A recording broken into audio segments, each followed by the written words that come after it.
Okay, we're recording. Hi, I'm Robin Forster with Feel So Alive and Feel So Alive Informed. And this is the first quarter of 2021. And this is a time when everyone's kind of looking at their budgets and thinking money. And some of us don't necessarily have the education that we should have around these topics. So I wanted to introduce you to our special guest today. This is Adina. And will you just say hi? Hi, hello everybody. Excellent, thanks. And she's going to be talking to us and sharing the information and the passion that she has. And what I am going to do, oh, I'm looking at my notes if you're wondering why I'm looking down. Um, I'm just going to go ahead and let's just go with this. I have some questions for you. And the first question is if you would share with the folks who are watching this on the replay, tell us a little bit about yourself and your background. Well, thank you again, Robin, for having me. My name is Adina Collins. I am the CEO of Fortitude Financial Consulting. And I have actually been in the accounting finance space for the last 20 plus years. And in 2018, I decided to go ahead and launch my own business. I had been primarily working for local government, state government, and also in university higher education realm. And so I thought about going ahead and launching my own business because I tend to get bored really easily. And so one of the reasons why I said, you know what, let me go ahead and do this because I'll have an opportunity to be able to work on multiple projects, to be able to meet new people, and to be able to continue to learn. Because you definitely don't want to keep doing the same things over and over again and not have any variety. So that's why I was so passionate about starting my company. Oh, great. Okay, so you've really got a deep breadth of education, of work experience. And so you're not so much the solo entrepreneur like me, but you're more the mid-sized businesses, corporate. Is that more who you like to play with these days or? I have a passion for startups, of course, because I was a startup as of 3 years ago. But yes, I love dealing with startups as well as smaller to mid-size companies because again, there's always room for growth. And also within the first really 3 to 5 years of operations, we're all still just trying to figure it out and also trying to determine where we are, where we fit, and what's going to be the best strategy for us to be able to get to the next step. Nice. Yeah, because that is so important. Some of the mistakes that I've made as a small business, it's like, why did I do that? I should have talked to somebody before I did that. Yes. And also knowing who to speak to, that's the other thing as well. That's a very good point. Yeah. Yeah. Yeah, I'm so glad you brought that up because, yeah, it's not always the discussion with your dog or your cat that's really going to move you ahead in your business. Okay, well, tell us how you were drawn to this. I mean, you told us a little bit about your background and your history, but why what it is that you're doing now that really fires that passion in you? I actually come from a family of educators. And so my grandparents, my paternal grandparents were actually educators, and so were my paternal great grandparents. So we have a number of educators that are all throughout my family. And I didn't realize that during most of my jobs, I actually ended up coaching people, training people. And I never really thought of that as teaching. It was just me, I thought, trying to be helpful. And so I'm just very passionate because I never want anyone to feel like they're stuck. And I really believe that one of the power plays that we can really have is making sure that we have a great grip on our finances, whether it's personally or within your business. It's definitely within your grasp. It's within your control. It's not anything that you have to feel uncomfortable or intimidated about. And so I just really want people to be able to have the information, to know that they have a trusted resource that could speak with them in layman's terms, and to be able to meet you where you are, and to make sure that whatever it is that you're doing, that you have a solid plan, you have a solid strategy, and that it's something that is definitely smart. Is it specific, measurable, attainable, realistic, and is it timely? Is there a time on it? So that's one of the reasons why. Oh, interesting. Okay, so you basically have this whole education piece in your bloodstream, in your DNA, so to speak. I do. I do. Neat. Okay, well that's exciting because I think it's real different when you're raised with educators. There's kind of a different focus in the household because everyone's doing that. Right. Yeah, that's very neat. Okay, and so one of my other questions for you is the gift that you want to share with the world, the tips and suggestions. And it's so easy for me to say tips and tricks because that kind of rolls off my tongue. But we're talking accounting, so it's not really tricks.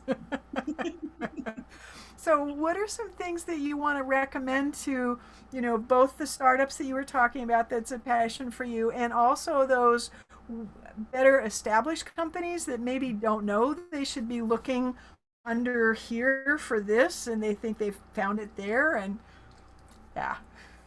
Well, I would definitely say always be open to hearing something from a neutral third party. That's what I consider myself to be.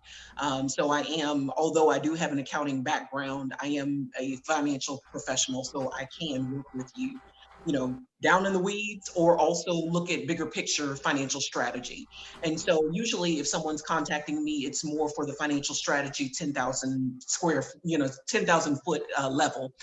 What is it that you see that maybe we don't see? Because sometimes you can be so close to an issue that you end up being blinded by it. And so I would always say make sure that you are open, that you are willing to be able to take a look at someone else's perspective and not personally. Secondly, I would definitely say make sure that you are staying on top of your records. Record keeping, of course, is always really, really wonderful to have. I know we haven't gone completely paperless yet, but if you can, for those of you who still can maintain paper records, please make sure that you're keeping it up to date. And for those who only maintain paper records, make sure that you are beginning to go ahead and move to an electronic backup storage type of system, because again, you never know, anything can happen to a physical space, a physical building, and no one, of course, anticipated the pandemic. So you're going to need to have access to records even when you can't get in to be able to, get into your physical building. Um, I would definitely say as well, it's very, very important that you take time to be able to do business planning, business succession planning. Although it's not necessarily directly tied to accounting, it can cost you if you don't take the time to be able to do that. Sometimes we need to be able to understand what our numbers mean to be able to focus our eyes on the things that are actually making us money versus things that could be obsolete and costing us money. So you really have to make sure that you're keeping your eyes, your vision open to make sure that there's nothing that you're overlooking in reference to that. And it's okay to say, you know what, I don't understand this. Can you please explain it to me in a way that makes sense to me? So I would definitely Nice. recommend those tips. Well, I was just reflecting because I'm going through the end of year and start of the excuse me, new year, and looking at that, and I'm paying for three different online storage areas, which makes absolutely no sense. And so now I'm reevaluating that. And if I hadn't, like you're suggesting, if I hadn't taken the time to stop and to look, I probably would have just continued paying those monthly fees because you don't really think about it. It's an automatic deduction. Yeah, But when you multiply those fees out, maybe it's only 5 or 10, $15 a month, but times 12. that's right. And I think that's surprising for people when you don't think about it. Do you run into folks who all of a sudden they're going, "Oh, I had no idea this was hundreds of dollars at the end of the year"? I do, whether it's with their personal finances or also with business finances, because the thing is that if you're on the business side, you could have potentially taken those savings and reinvested back into your company, or if you decided you wanted to go ahead and invest in advertising, or even potentially being able to work with a consultant who could maybe help you short term on a project. It's sometimes the small things that you end up taking a look at. I think Benjamin Franklin once said, "Beware of small leaks in a ship." That is, it could be the one thing that ends up making you sink over time, but you're not realizing it again because it's happening so slowly. And so if you're Yeah. not really being vigilant about that, that's something that we can all overlook. But, now that we've brought it to your attention, hopefully it'll kind of turn that light bulb on. Yeah, oh, that quote's really good. Okay, so I'm watching the clock, and we've got about a minute or so left. And so, what are some tips, some takeaways that people can use? I mean, you've given us some good information, and is there anything else that you want to share with us? I would definitely say, please make sure that you stay tuned in reference to any major changes that may be happening in Washington. And what I mean by that is there's going to be more and more information that's going to be disclosed in reference to the recent CARES Act, especially for business owners. So for those of you who may be having a difficult time because of the changes that have happened due to the pandemic, just know that there will be additional support that will be coming. And even for those who may have previously received that type of funding, there's been additional changes that may give you a little more cushion in reference to how you were able to spend previous monies. So I would definitely say keep your eyes peeled regarding that. And also don't be afraid to make another pivot because nothing stays the same. So if you need to pivot one more time in your business to be able to meet a current need, feel free to do that. You're just going to continue to expand yourself, and you will ensure that you will always have a place and a space for your individual business.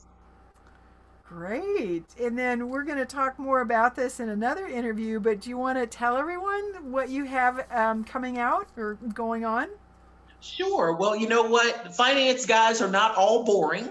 And so about a month ago, I actually released my first e-cookbook. And so I think that'll definitely be a good treat. So I definitely encourage you guys to stay tuned for the next interview for that. Super. Thank you so much. I appreciate you making time for us. Absolutely. Thank you so much. I appreciate it. Okay.